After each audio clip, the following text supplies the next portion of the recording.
चलिए आज फिर हम आपको एक नई स्टोरी लेके आए हैं जो आपको सुनाना चाहते हैं। और अगर आप चैनल पर नए हैं तो प्लीज़ चैनल को सब्सक्राइब कर लीजिए। कर्मा बाई की खिचड़ी की कहानी जो है कान्हा के बारे में। कहानी है भगवान कृष्ण की प्रिय भगत कर्मा बाई की। कर्मा बाई बचपन से ही अपने पिता जीवन राम को कृष्ण भगवान की पूजा करते हुए देखती थी।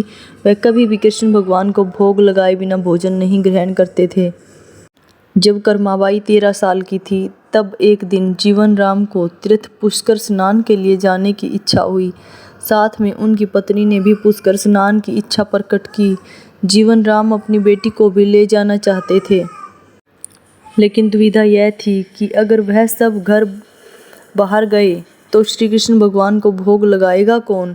तब जीवन राम ने इस नित्य कर्म की जिम्मेदारी कर्माबाई को सौंपी और कहा कि देखो बेटी कर्मा, सुबह भगवान कृष्ण को भोग लगाने के पश्चात ही तुम भोजन ग्रहण करना। कर्मा ने भी अपने पिता की हाँ में हामी भर दी। अगले दिन सुबह कर्माबाई ने उठकर सबसे पहले गुड़ और घी डाल के बाजरे का खिचड़ी बनाई और भगवान कृष्ण की मूर्ति के सामने रख दिया और बोली, भगवान मैंने आपका भोग रख दिया है, आपको जब भूख लगे तब खा लेना, तब तक घर में मैं काम पूरे कर लेती हूँ। इतना कहकर कर्मा अपने घर कामों में जुट गई।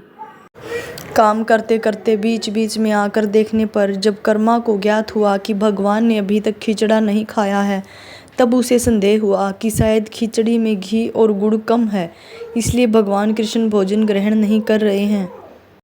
तभी कर्माबाई ने खिचड़ा में थोड़ा गुड़ और घी मिलाया और मूर्ति के सामने बैठ गई। वह बोली, भगवान मेरे पिताजी जब खिलाते हैं तब तो आप खा लेते हो, तो अब क्यों नहीं खा रहे। और अभी तो पिताजी बाहर गए हैं, उन्हें आने में बहुत दिन लगेंगे, तब तक आपको भोग लगाने की जिम्मेदारी मुझे दी गई है, इसलिए जब तक आप भोजन नहीं खाएंगे मैं भी कुछ नहीं खाऊंगी। इस तरह जिद पर अड़ी नन्ही कर्मा की प्यारी बातों से कृष्ण भगवान का सिंहासन डोल गया और फिर मूर्ति में से आवाज आई, बेटी कर्मा, तुमने पर्दा तो किया ही नहीं, तो मैं भोजन ग्रहण कैसे करूं। तब कर्माबाई ने मूर्ति के आगे अपनी चुनरी का पर्दा किया और कुछ ही समय में कृष्ण मूर्ति के सामने रखी खिचड़ी की थाली खाली हो गई। अब कर्मा रोज सुबह पहले कृष्ण को बाजरे की खिचड़ी खिलाती और बाद में खुद भोजन ग्रहण करती। कुछ दिनों बाद घर लौटने पर कर्मा के माँ बाप भी श्री कृष्ण की लीला देखकर दंग रह गए। इस तरह कर्माबाई ईश्वर कृष्ण की निस्सम भक्त बन गई। अपने जीवन के अंतिम दिनों में कर्माबाई भगवान जगन्नाथ की नगरी जगन्नाथपुरी में एक कुटिया में बस गई थी। वहां पर एक दिन कर्माबाई की कुटिया के सामने एक तेजस्वी कांति वाला बालक आया और उसने कर्माबाई से कहा, मुझे भूख लगी है माँ, खाना दो। उस वक्त भी कर्मा अपने भगवान कान्हा को खिचड़ा का भोग लगा रही थी। कर्मा ने उस बालक को भी खिचड़ा खिलाया।